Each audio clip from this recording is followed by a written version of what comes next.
What's going on, everyone? It's Matt Deegs here with another video. Appreciate you guys for dropping by. In today's video, we're going to be going over how to beat Week 11 Hard Stratagem. For the battlefield conditions, we have Technological Revolution, so your ability charge restoration is significantly faster. We have Strikeout, so gun strike cannot be used, and we have Equipment Malfunction, so equipment cannot be used.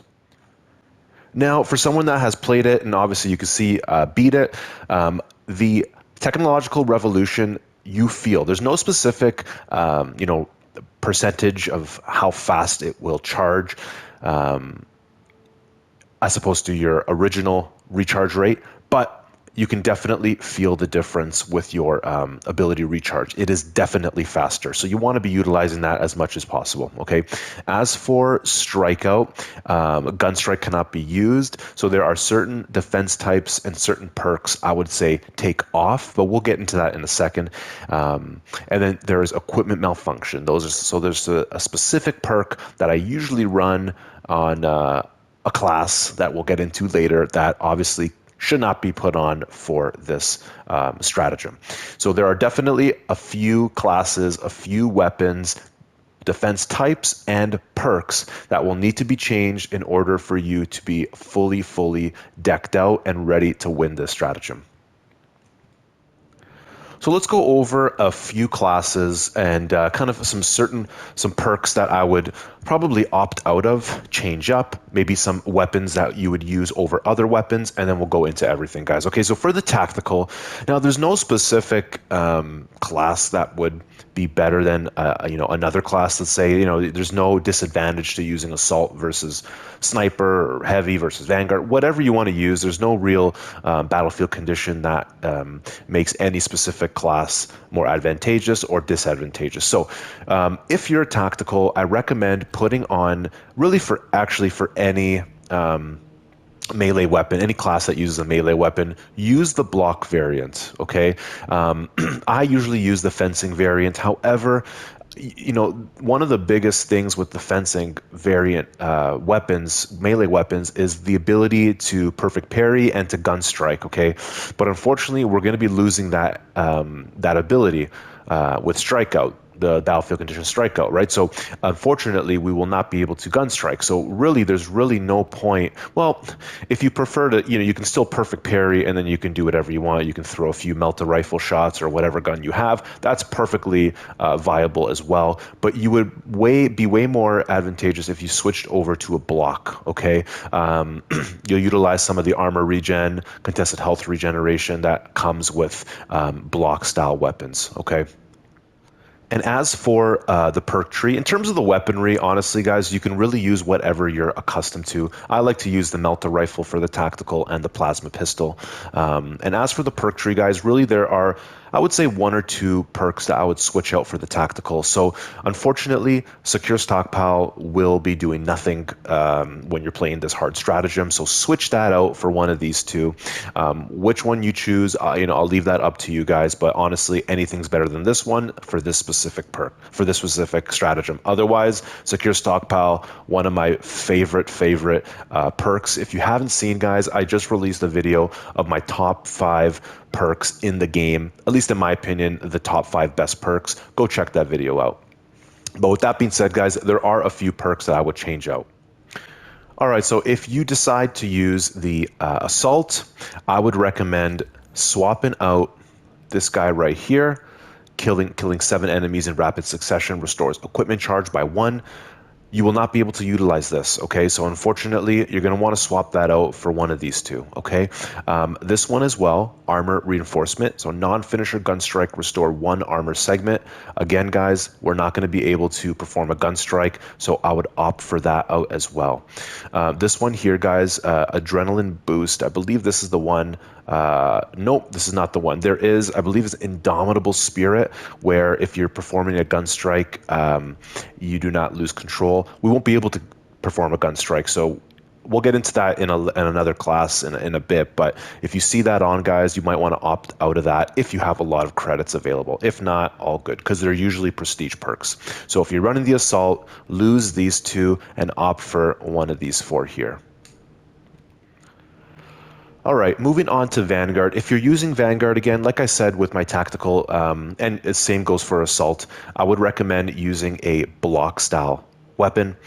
You can't gun strike, so really, yes, if you prefer a little more speed, you can definitely keep this as well, but you're going to be losing one of the big advantages of fencing weapons, which is the gun strike ability. So again, keep that in mind when you're choosing your defense type. But in terms of the perk tree, honestly, the only real one that you should be splitting out and taking out is consecutive execution. So killing 7 enemies in rapid succession restores equipment charge by 1. So again, we can't use our equipment, so definitely opt out for one of these two here, okay? So take this one out. And I believe this one here, guys, is Indomitable Spirit, as I was talking about earlier in the assault. While performing a gun strike, you do not lose control when taking heavy hits, and you cannot be knocked back. Now, you can keep this on if you want, if you don't want to spend the credits, and I completely respect that. But if you want like the go if you want to go in with just, full out, fully geared out, everything working to your advantage. If you're struggling with this stratagem, you just don't know what to do, hopefully this video helps you, and hopefully you can fully understand why you would need to take this out. So if you have a lot of credits left, definitely think about spending it here, and taking this one out and opting for anything else really, because this essentially is completely useless. Now, as for the Bulwark, guys, honestly, for this build, for this stratagem, I would recommend either the heroic version or the blocking version, okay? So, I usually use the fencing version, but going with the block version is going to be a little more powerful in terms of strength. You're going to get a little more cleaving potential. You do lose the speed, but remember, you can't use the gun strike. So unfortunately, you take away one of fencing's biggest advantages, right? Performing those perfect parries and getting those gun strikes. So I would recommend using the blocking. Now, again, you could still do fantastic with the fencing variant, but if you want to take full advantage, go either block or, oddly enough, guys, go for the heroic version, which is the is balanced. So yes, if you will get perfect parries, but you ultimately get way more cleaving potential and more strength than your regular fencing. And as for the perk tree, there are a few perks that I would switch out, namely one or two. First off, right off the bat, I would take off armor reinforcement. There's really no point for this. Non-finisher gun strikes restore 1 armor segment. In all other modes, I would have this on 100%. It's a fantastic perk. However, we cannot perform gun strikes. Therefore, this is basically a useless perk, right? So I would either put on Steel Within. So when your health is less than 50%, you take 30% less health damage. That's huge.